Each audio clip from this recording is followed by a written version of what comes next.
నమస్తే welcome to NH TV నేను మణిశ్రీ ఇప్పుడు స్పెషల్ డ్రైవ్ కి స్వాగతం తెలంగాణలో చాలా చోట్ల చెరువులు కానివ్వండి కుంటలు కానివ్వండి పార్కులు కానీ ఆక్రమణలకు గురవుతున్నాయి ప్రభుత్వ భూముల్ని పరిరక్షించాలి అనే ఉద్దేశంతో ఏర్పడినటువంటి హైడ్రా నిన్న తమిడికుంట చెరువులో ఎన్ కన్వెన్షన్ సెంటర్ అక్కినేని నాగార్జునకు చెందిన ఎన్ కన్వెన్షన్ సెంటర్ని కూల్చివేతని నిన్న ఉదయం స్టార్ట్ చేసింది. అయితే నిన్న మధ్యాహ్నానికి సగం కూల్చివేసిన అనంతరం హైకోర్టు నుంచి ఆయన స్టే తెచ్చుకోవడంతో అక్కడతో నిలిపివేత ఆపివేశారు. అయితే ఇలా తెలంగాణలో చాలా ప్రాంతాలు అంటే ముఖ్యంగా చెరువులు కుంటలు అనేవి ఆక్రమణలకు గురవుతున్నాయని ఎన్నో రకాల సంస్థలు కానివ్వండి అనేక రకాల ఎన్జిఓస్ కానివ్వండి పోరాటాలు చేశాయి.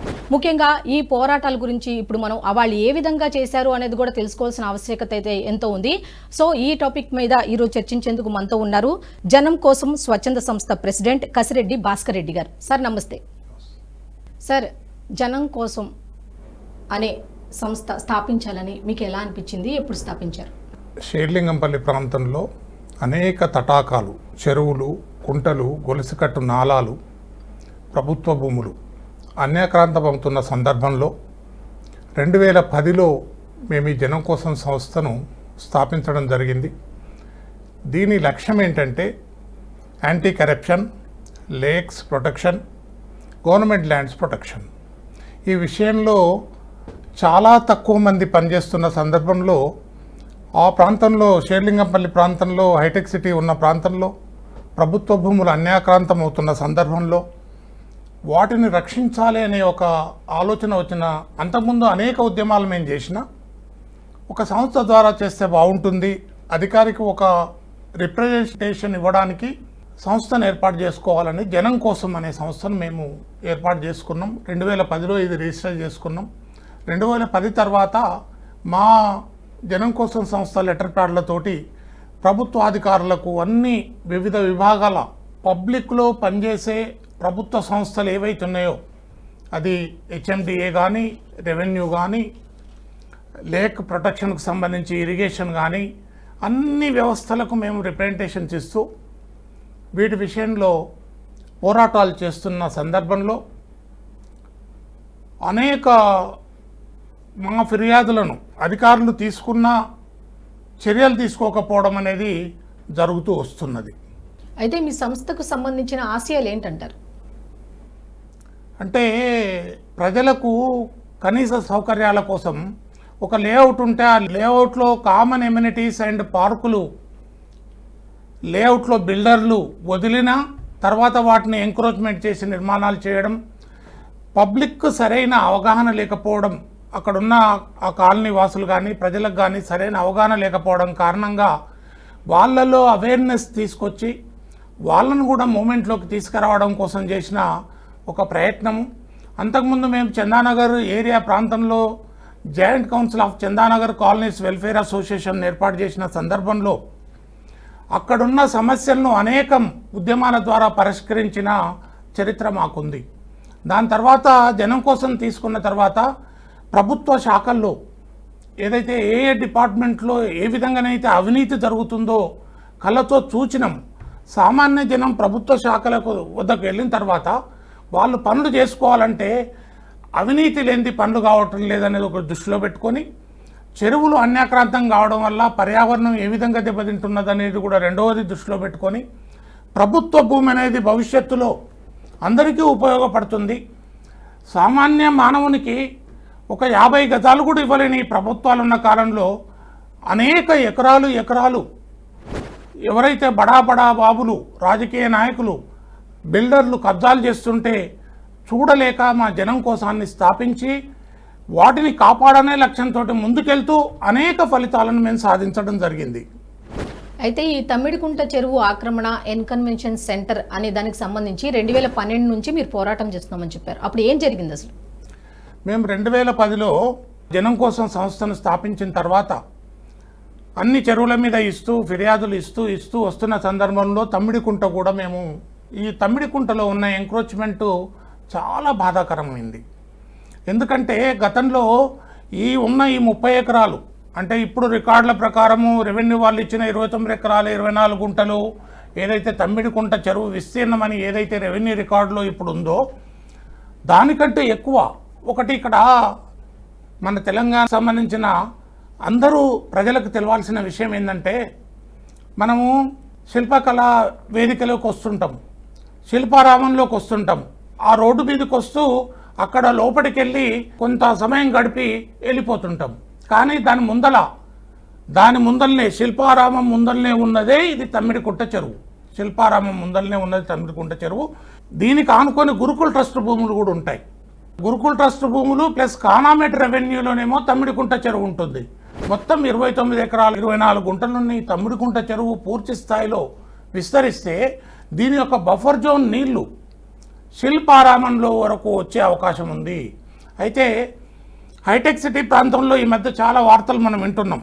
ఒక 5-6 సెంటీమీటర్ల వర్షం పడితే అక్కడ ట్రాఫిక్ గంటల కొద్దీ ట్రాఫిక్ జామ్ అవుతుంది. ఎందుకు అవుతుంది? ఇక్కడ నీళ్లు నిలుస్తున్నాయి. ఎందుకు నిలుస్తున్నాయి? తమ్మిడికుంట చెరువును పూర్తి స్థాయిలో పునరుద్ధరిస్తే, కబ్జాలు ఎంక్రోచ్మెంట్స్ ఏవైతున్నాయో పూర్తి స్థాయిలో వాటిని తీసివేస్తే, చెరువును పూర్తి స్థాయిలో మంచిగా సుందరీకరణ చేస్తే ఆ నీళ్ళన్నీ వచ్చి చెరువులో చేరుతాయి. అందుకని ఈ తమ్మిడికుంట చెరువును కాపాడాలనే ఉద్దేశం జనం కోసం దృష్టికి వచ్చింది. అయితే మనం ఈ వాదనలు కనుక వింటూ ఉంటే నాగార్జున ఏం చెప్తున్నారంటే, ఆక్రమణకి గురవలేదు, అసలు మేమైతే ఒక అంగుళ స్థలం కూడా తీసుకొని దాన్ని నిర్మాణం చేపట్టలేదు అని చెప్తున్నారు. మా జనం కోసం 2010 నుంచి 2012 వరకు, అంటే నాగార్జున గారు చెప్పేది అబద్ధమని చెప్పడం కోసం కొంచెం నేను దీనికి పూర్వం జరిగినది చెప్పాల్సి వస్తుంది. 2010 నుంచి 2012 వరకు మా ఫిర్యాదులు చేస్తూ వస్తున్న సందర్భంలో, అనేక పోరాటాలు చేస్తున్న సందర్భంలో తమ్మిడికుంట చాలా అవసరమైన చెరువుగా జనం కోసం భావించింది. మా జనం కోసం సంస్థ చేస్తున్న ఫిర్యాదులు రంగారెడ్డి కలెక్టర్ కార్యాలయాన్ని కూడా స్పందింపజేసినాయి. అప్పుడున్న కలెక్టర్ శేషాద్రి గారు 2012లో మా జనం కోసం సంస్థ చేస్తున్న కృషిని గమనించి మాకు ఒక అప్రిషియేషన్ లెటర్ ఇవ్వడం జరిగింది.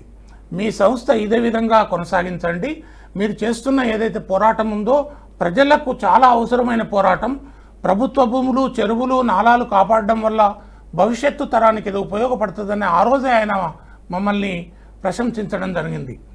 అయితే ఈ తమ్మిడికుంట చెరువు 2012 వరకు మేము ఇస్తున్న ఫిర్యాదులల్లా ఏ యొక్క శాఖ కూడా స్పందించలేదు. స్పందించకుంటే చివరికి మేము ఇచ్చిన కాంప్లైంట్లలో irrigation department north tanks division EE Yesubabu అనే అప్పుడున్న ఈఈ ఏం చేసిండంటే, తమ్మిడికుంట చెరువులో కాంపౌండ్ వాల్ ఏదైతే కట్టినరో చివరన నీళ్ళకు ఆనుకొని ఉంది కాంపౌండ్ వాల్, ఈ కాంపౌండ్ వాల్ తమ్మిడికుంట చెరువులో ఎంక్రోచ్మెంట్ అయ్యింది అని ఒక లెటర్ ఇచ్చిండు మాకు.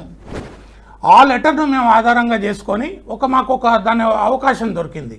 ఆ లెటర్ను ఆధారం చేసుకొని లోకాయుక్తలో మేము ఫిర్యాదు చేసిన తర్వాత 2012లో మేము ఫిర్యాదు చేసినాం. దాని మీద లోకాయుక్త ఏం చేసిందంటే, అన్ని శాఖల అధికారులకు ఈ తమ్మిడికుంట పైన పూర్తి విచారణ జరిపి రిపోర్ట్ సబ్మిట్ చేయాలని చెప్పింది.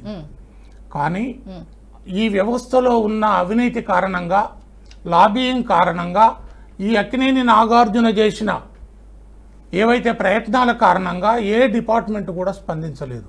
స్పందించకుంటే ఈలోగా లోకాయుక్త హైదరాబాద్ నగరంలో ఉన్న చెరువుల విషయంలో, మాది ఒకటే కేసు కాదు, తమ్మిడి చెరువు ఒకటే కాదు, దాదాపు 40కి సంబంధించిన ఫిర్యాదులు లోకాయుక్తలో మేము ఫిర్యాదు చేయడం జరిగింది.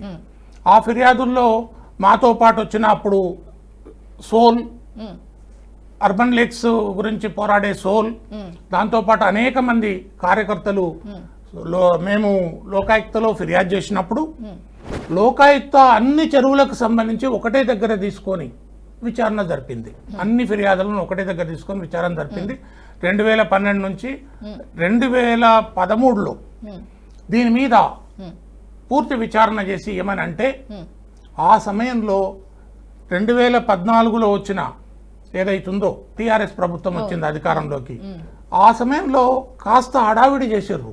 అప్పుడే తమ్మిడి చెరువు ఏదైతుందో దాన్ని ఎన్కన్వెన్షన్ నాగార్జున కబ్జా చేసిండని, దీంట్లో చెరువులో ఇది ఉందని నానా హడావుడి చేశారు. అప్పుడు నానా హడావుడి చేసి దాన్ని కూల్చివేతలకు ప్రభుత్వం ప్రయత్నం చేసింది. అన్ని హంగుల ఆర్భాటాలతోటి ఎన్కన్వెన్షన్ వరకు చేరుకున్నది. కొంత కూల్చడం కూడా జరిగింది. మనకు అప్పటి ఫోటోలు తీస్తే అర్థమవుతుంది. కొంత కూల్చడం జరిగింది. ఆ తర్వాత అక్కినేని నాగార్జునే దీన్ని తీసివేసుకుంటాడు అని చెప్పి అక్కడి నుంచి వాళ్ళే వెళ్ళిపోవడం జరిగింది. ఆ తర్వాత ఏం జరిగిందో తెలియదు, ఎందుకు వీళ్ళు తమ నిర్ణయాన్ని మార్చుకున్నారో తెలియదు. ప్రభుత్వం చిత్తశుద్ధితో పనిచేస్తే ఆ రోజే 2014లోనే ఈ చెరువు కాపాడబడేది. కానీ ఆ విధంగా జరగలేదు. జరగకపోగా ప్రభుత్వంలో ఉన్న బాధ్యతల్లో ఉన్న అప్పుడు ఎంపీగా ఉన్న కల్వకుంట్ల కవిత గారు ఎన్ కన్వెన్షన్లో ఒక వస్త్ర ప్రదర్శనను ప్రారంభించడంతో మాకు వెంటనే అనుమానం కలిగింది. దాని తర్వాత అంతకుముందు అనేక ఆరోపణలు చేసిన అప్పటి ప్రభుత్వ పెద్దలు మంత్రులు హరీష్ రావు గారు, కేటీఆర్ గారు, చివరకు సీఎం కేసీఆర్ గారు, ఈ ముగ్గురు నాగార్జున గారి సమావేశ వేదికల మీద భాగస్వామ్యం కావడం మాకు జనం కోసం అర్థమైపోయింది. ఇక ఇది ఏదో లాబీ జరిగింది, దీని మీద చర్యలు తీసుకోరు అనేది అక్కడ అర్థమై అక్కడి నుంచి ఏం జరిగింది, ఏమి మిలాఖత్ అయినరు, ఎక్కడ ఏం ఒప్పందాలు జరిగినాయి తెలియదు. తమ్మిడికుంట మీద అధికార పార్టీకి చెందిన ఈ టిఆర్ఎస్ నేతలు మాట్లాడడం మానేశారు. అక్కడి నుంచి మా పోరాటం కొనసాగిస్తూనే ఉన్నాం. మధ్యలో 10 సంవత్సరాలు గడిచిపోయింది ఆ విధంగా. దాంట్లో అన్ని కార్యక్రమాలు జరుగుతూనే ఉన్నాయి. ఈ రోజు చూడండి, ఇంత పెద్ద చెరువులో, మంచి చెరువులో ఒక వాణిజ్య వ్యాపార కన్వెన్షన్ సెంటర్ పెట్టి ప్లేట్ భోజనం నాన్ వెజిటేరియన్ 1800, వెజిటేరియన్ 1600 పెట్టి దాదాపు 10 నుంచి 14 సంవత్సరాలు వ్యాపారం చేసుకున్న ఈ అక్కినేని నాగార్జున ఈ రోజు చెరువు కబ్జా కాలేదు, ఏం తప్పు చేయలేదు అంటే ప్రభుత్వ శాఖల్లో పనిచేస్తున్న అధికారులు వాళ్ళు ఇచ్చిన రిపోర్ట్లు వీటన్నిటిని చూసే కదా ఈ రోజు కోర్టు స్పందిస్తుంది. కోర్టు కూడా ఆ రోజు ఏం చెప్పింది, వీళ్లకు చట్ట ప్రకారం పద్ధతి ప్రకారం మీరు చర్యలు తీసుకోండి అని చెప్పింది. నాగార్జున హైకోర్టుకు పోయినప్పుడు హైకోర్టులో ఎలాంటి ఆయనకు రిలీఫ్ దొరకలేదు. తర్వాత ఆయన ఏం చేసిండు, తిరిగి జిల్లా కోర్టుకు వెళ్ళిండు. జిల్లా కోర్టులో ఆ కేసు పెండింగ్ ఉంది 2014 నుంచి. కానీ ఆయనకి ఎలాంటి రిలీఫ్ ఏ న్యాయస్థానాల నుంచి లేదు. దీని ఆధారంగానే ఈరోజు హైడ్రా ముందుకొచ్చి చర్యలు తీసుకున్నది. సరే, ఇందాక మీరు ఒక మాట అన్నారు, ఒక 1 yearలో తమ్మిడికుంట విస్తీర్ణం అనేది ఒక 1 yearలోనే 2 రకాలుగా వచ్చిందని. 29 ఎకరాలు ఒకసారి వస్తే 21 ఎకరాలని ఇంకొకసారి వచ్చింది. దీనికి కారణాలు ఏంటి? అయితే మేము ఈ ఉద్యమం చేస్తున్న సందర్భంలో ఆర్టీఐలు అప్లై చేసినప్పుడు శేర్లింగంపల్లి తహసీల్దార్ కార్యాలయం 2013లో ఒకటే రోజు మాకు వాళ్ళ రికార్డుల్లో ఉన్న 2 రిపోర్ట్లు ఇవ్వడం జరిగింది. అది 2013 సంవత్సరంలో. ఒక రిపోర్ట్లోనేమో 29 ఎకరాల 24 గుంటల విస్తీర్ణం తమ్మిడికుంట చెరువు ఉందని, రెండవ రిపోర్ట్లోనేమో 21 ఎకరాల విస్తీర్ణం ఉందని. ఇక్కడనే తెలుస్తుంది అధికారులు అక్కినేని నాగార్జున ఈ మిలాఖత్ అయితేనే కదా 89 ఎకరాలు ఇక్కడ మైనస్ చేసి చూయించారు. అక్కడ ఆ విధంగా వాళ్ళు చేసిన ఏదైతే ఆ రిపోర్ట్లు ఉన్నాయో ఆ రిపోర్ట్ల కారణంగా ఈరోజు ఆ రిపోర్ట్లను తీసుకొని ఇంకొక విషయం, ఇక్కడ అక్కినేని నాగార్జున ఎంత తెలివి తక్కువ వాదన చేస్తున్నాడంటే తమ్మిడికుంట చెరువు 20 ఎకరాలే ఉంది అంటున్నాడు. ఆ సర్వే నెంబర్లలో తమ్మిడికుంట చెరువులో ప్రభుత్వ భూమి 22 ఎకరాల 2 గుంటలు ఉంది, ప్రభుత్వ భూమి. దాని తర్వాత పట్టా భూములు ఎన్నైనా ఉండొచ్చు, కానీ పట్టా భూముల మీద వాళ్ళు రైతులు కానీ కొనుక్కున్న వాళ్ళు కానీ రిజిస్ట్రేషన్ జరుగుతాయి. కానీ అక్కడ ఎలాంటి నిర్మాణాలు చేసే వీలుండదు. చట్టం ప్రకారము ఏదైతే ఇరిగేషన్ యాక్ట్ ఉందో దాని ప్రకారము అక్కడ కేవలం ఏమైనా పంటలు పండించుకోవాలి, ఏమైనా కూరగాయలు పెట్టుకోవాలి, కానీ నీటిని ఆపే ప్రయత్నము ఈ ఎఫ్టీఎల్ బఫర్ జోన్ ఏరియాలో ఎవరికి కూడా చేసే అధికారం లేదు. అంటే ఈ బిల్డర్ల బాధ్యత కూడా దీని మీద ఉందని చెప్పొచ్చు. ప్లస్ సామాన్య ప్రజలు ఎంత ఇబ్బంది పడుతున్నారు ఏంటి అనేది ఆలోచించకుండా ఈ విధంగా ప్రవర్తించడం అనేది ఎంతవరకు కరెక్ట్ అంటారు? ఒక హీరో సమాజానికి యువతకు ఆదర్శంగా ఉండాల్సినోడు. ఏ విధంగా ఉండాలంటే తనను ఒక ఆదర్శంగా తీసుకొని తన హీరోయిజం తోటి గ్రీక్ వీరుడు లాంటి సినిమాలు తీసి రకరకాల సినిమాలు తీసి ఈరోజు యువత అంటే ఇట్లా కోసుకునే రకంగా అంతమంది అభిమానులు ఉన్నారు నాగార్జునకు. కానీ నువ్వు జీరో అయినవు కదా ఈరోజు, నువ్వు హీరోవు కాదు. నేను హైదరాబాద్ నగరంలో ఇన్నేళ్ల నుంచి ఉన్నా, నేను ఇక్కడనే పుట్టినా, ఇక్కడనే పెరిగినా. మా నాయన అక్కినేని నాగేశ్వరరావు ఇక్కడ ఎంతో సేవ చేసిండు సినీ ఇండస్ట్రీకి అని చెప్పుకుంటూ నాకు ఒక చెరువును కబ్జా చేసే అర్హత కూడా లేదా అంటే ఏమని సమాధానం చెప్తాం ఆయనకు? సమాధానం చెప్పి ఏం చెప్తాం? నీ కోసం నిన్ను ఆదర్శంగా తీసుకుంటున్న యువత ఈరోజు నిన్ను చూసి 4 మంచి పనులు చేయాలా, నలుగురికి ఉపయోగపడే పనులు చేయాలి. నీకేం తక్కువైంది? కోట్లాది రూపాయలు ఇన్యూమరేషన్ తీసుకుంటున్నావు కదా నువ్వు, గా చెరువు తక్కువైందా? ఇంకొక విషయం ఇక్కడ, ఆయన చెప్పేవన్నీ అబద్ధాలు. చేసిన తప్పును కప్పిపుచ్చుకోవడానికి అనేక రకాల మాటలు చెప్తున్నాడు. 3 ఎకరాల 30 గుంటలు తమ్మిడికుంట చెరువు కానామెట్ రెవెన్యూ కిందకు వస్తుంది. మిగతా 6 ఎకరాల చిల్లర ఇంకా ఆయనది ఉంది అంటున్నాడు కదా, అది గురుకుల్ ట్రస్ట్ భూములకు సంబంధించిన భూమి. గురుకుల్ ట్రస్ట్ భూములలో పర్మిషన్స్ లేవు, మీకు కూడా తెలిసి ఉంటుంది. గురుకుల్ ట్రస్ట్ భూముల్లో పర్మిషన్ లేదు, దాంతోపాటు ఇది చెరువులో పర్మిషన్ ఉండదు. నీకు అసలు అనుమతి లేకుండా కట్టినావు దాన్ని. నువ్వు బీఆర్ఎస్లో అప్లై చేసుకున్నావు. నిన్న రంగనాథ్ గారు వెంటనే కౌంటర్ స్టేట్మెంట్ ఇచ్చిండు. ఎంత చక్కగా ఇచ్చిండు ఆయన. నీకు అనుమతులు లేవు, నువ్వు చెరువులో కట్టినావు, FTLను ఎంక్రోచ్ చేసినావు, బఫర్ జోన్ను ఎంక్రోచ్ చేసినావు, నీ నిర్మాణాలకు అనుమతులు లేవు. నీ నిర్మాణాలకు అనుమతులు లేకుండా నువ్వు నిర్మించి ప్రభుత్వ శాఖలకు GHMCకి బీఆర్ఎస్లో అప్లై చేసుకున్నాడు. అప్లై చేసుకుంటే కూడా దాన్ని ప్రభుత్వం తిరస్కరించింది. ప్రభుత్వం ఒకసారి చెరువులో ఉన్న తర్వాత దానికి అనుమతిస్తే ఆ అధికారులు సస్పెండ్ అవుతారు తప్పకుండా. అయితే ఒక్కో ప్రభుత్వం వస్తున్న సందర్భంలో ఒక్కొక్క రకంగా విధానం ఉండడం కూడా ఇలాంటి ఎంక్రోచ్మెంట్స్ కారణాలు అవుతున్నాయి. ఓకే, ఇప్పుడు ఈ అంశం మీద మీరు ఫిర్యాదు చేసినప్పుడు హైడ్రా కమిషనర్ రంగనాథన్ గారు ఏమని స్పందించారు? అంటే వాళ్ళ ఏం అదే కాబట్టి మీరు ఫిర్యాదు చేయగానే వాళ్ళు ఏమన్నారు? 2010 నుంచి మేము చేస్తున్న పోరాటంలో అనేక ఆఫీసులు కడపలు ఎక్కుతూ దిగుతూ అనేక మంది అధికారులను రాజకీయ నాయకులను కలిసిన సందర్భంలో మా ఆశలు అడుగంటిన వాడు పెద్ద బడా హీరో, వాని మీద ఎవడు యాక్షన్ తీసుకుంటాడనే ధోరణితో ఉన్న యంత్రాంగాన్ని ఎన్ని రకాలుగా రిపోర్ట్లు చేసినా, ఆఖరికి లోకాయుక్త ఆ విధంగా ఆదేశాలు ఇచ్చినా స్పందించని యంత్రాంగం, మొద్దు నిద్రతో ఉన్న టీఆర్ఎస్ ప్రభుత్వం. అయితే మేము ఆశ వదలలేదు.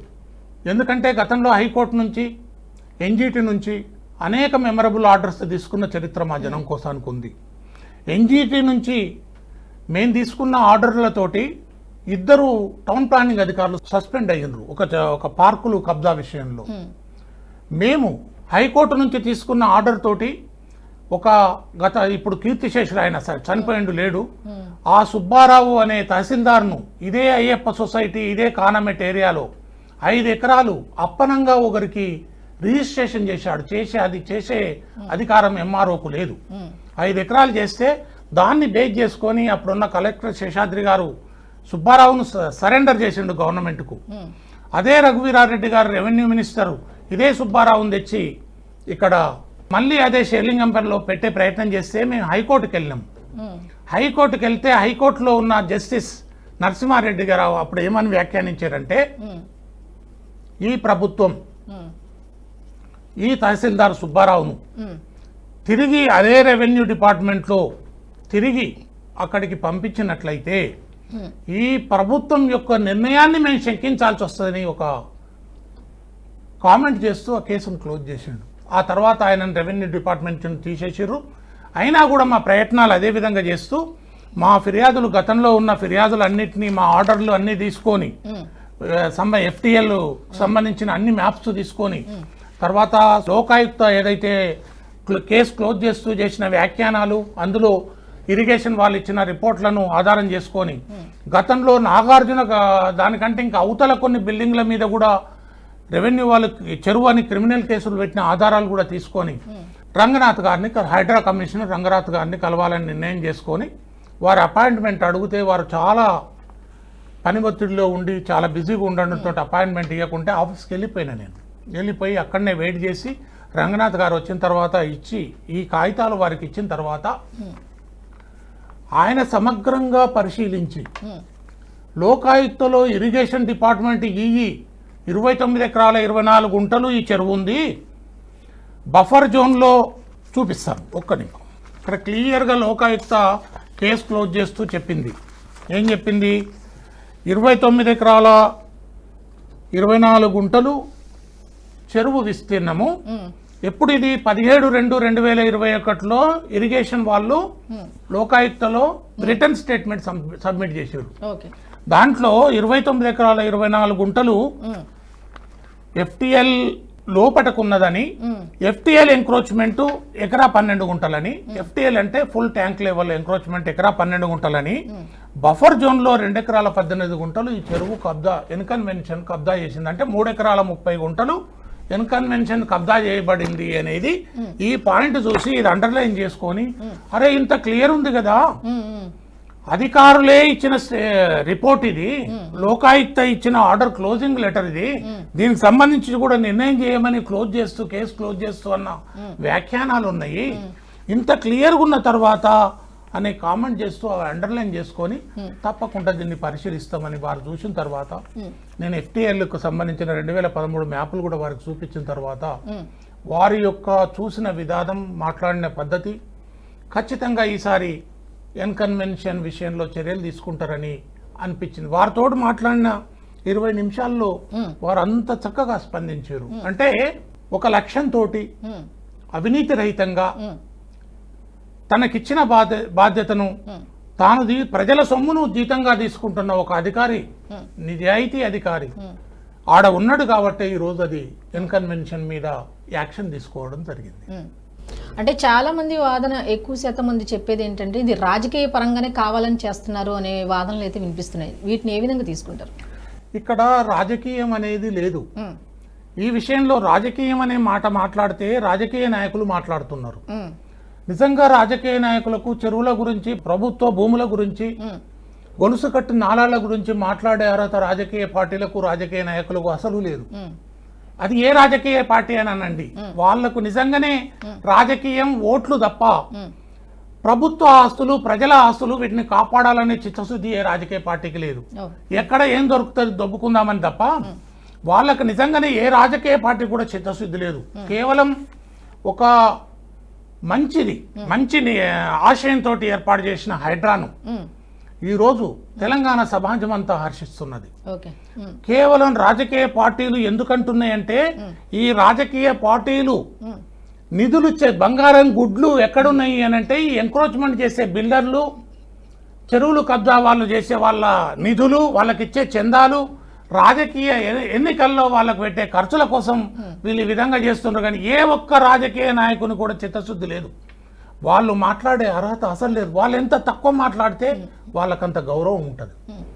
అంటే ఇప్పుడు ఈ ఎన్కన్వెన్షన్ని నిన్న కూల్చివేయడంతో పలు విద్యా సంస్థలకు సంబంధించిన వాళ్ళు కూడా, అది రాజకీయ నాయకులు కానివ్వండి, ఇంకెవరైనా కానివ్వండి, నిన్న హైకోర్టులో పిటిషన్లు కూడా దాఖలు చేశారు అనే వాదనలు అయితే వినిపిస్తున్నాయి. దీని మీద ఏం చెప్తారు?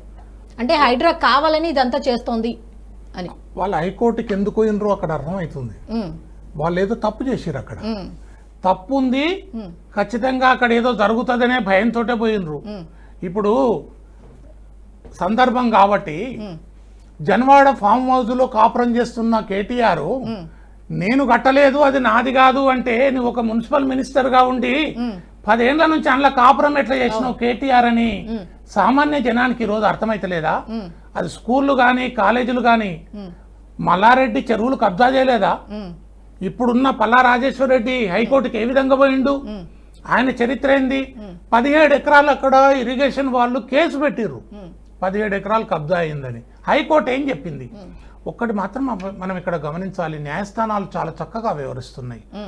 స్టేటస్ కో ఇచ్చినంత మాత్రంలో అతను నేరస్తుడు కాదు, నువ్వు కబ్జా చేయలేదు అని హైకోర్టు ఇచ్చినట్టు కాదు.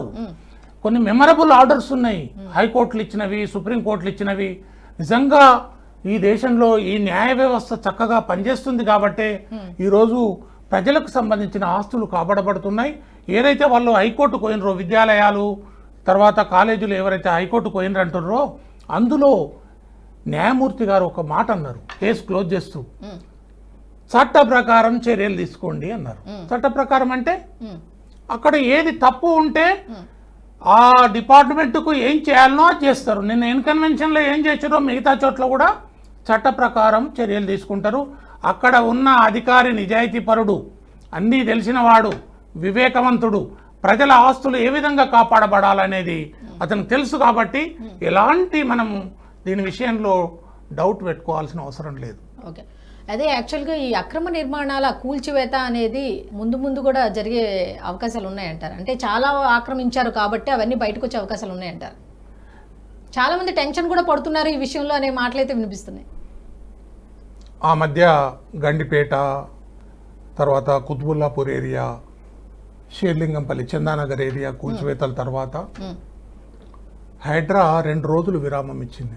ఓకే, ఇట్లనే నేను వేరే దిక్కు ఇట్లా పర్యటిస్తున్న సందర్భంలో నా వెంట ఉన్న 2-3 మిత్రులు కామెంట్స్ చేస్తూ ఉన్నారు.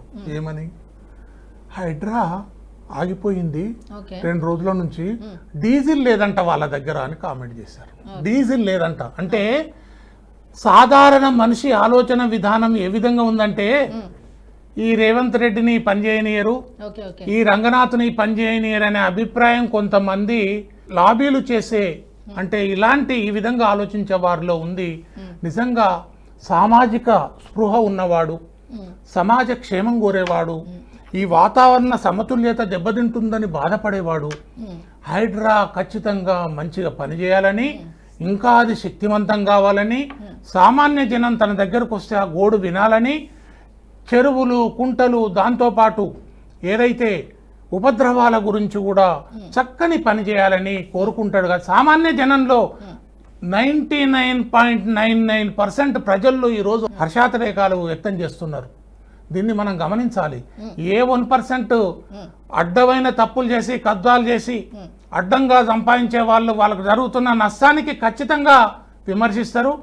ఆ విమర్శలు రంగనాథ్ గారు పట్టించుకోవాల్సిన అవసరం లేదు. ఆ విషయం వారికి కూడా తెలుసు. ఓకే, ఇక చివరిగా సార్, ఈ హైడ్రా ద్వారా ప్రస్తుత ప్రభుత్వం ఏం చేయాలనుకుంటాం? ఇప్పుడున్న పరిస్థితుల్లో ఇంతవరకు జరిగిన చర్యల్లో ఆ హైడ్రా ఏదైతే ఏర్పాటు చేసిండ్రో ఒక మంచి లక్ష్యంతో చేసిండ్రనేది అర్థమవుతుంది. ఈ హైడ్రాను మరింత పటిష్టవంతం చేయాల్సిన అవసరం ఉంది. వాళ్ళకు సంబంధించిన వెహికల్స్, వాళ్ళకు సంబంధించిన 200 కోట్లేంది 1000 కోట్లు ఇవ్వండి.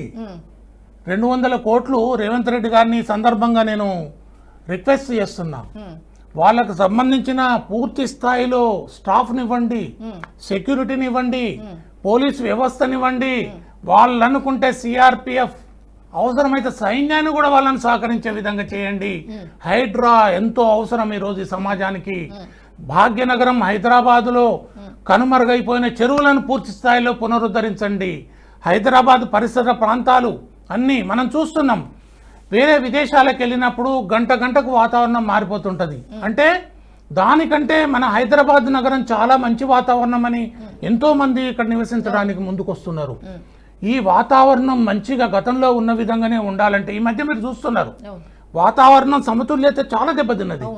అప్పుడే వర్షం వస్తుంది.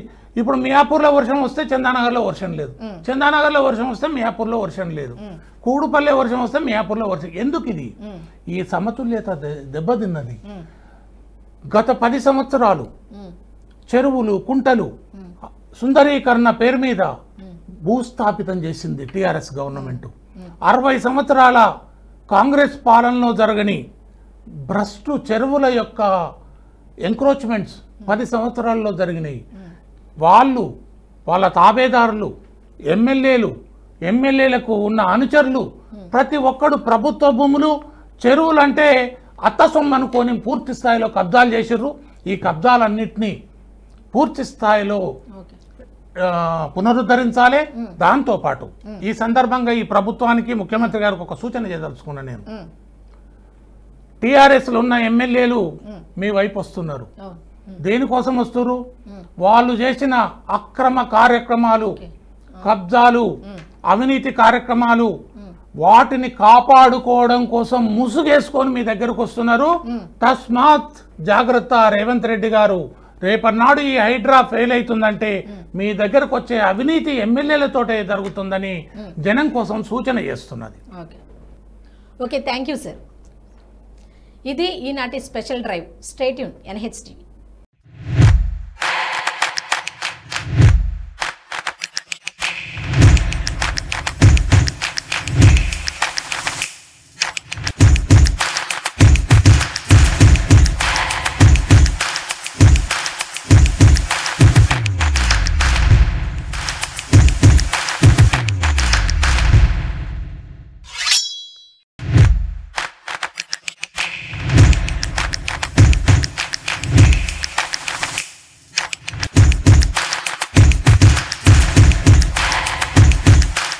ఈ వీడియో మీకు నచ్చినట్టయితే లైక్ చేయండి, 10 మందికి షేర్ చేయండి. అలాగే కామెంట్ల రూపంలో మీ అభిప్రాయాలను మాతో పంచుకోండి. Nationalist hub group of channels ను సబ్స్క్రైబ్ చేసుకుని తెలుగునాట జాతీయవాద జర్నలిజాన్ని ప్రోత్సహించండి. ఈ వీడియో కింద ఉన్న బెల్ ఐకాన్ పై క్లిక్ చేయడం మర్చిపోవద్దు.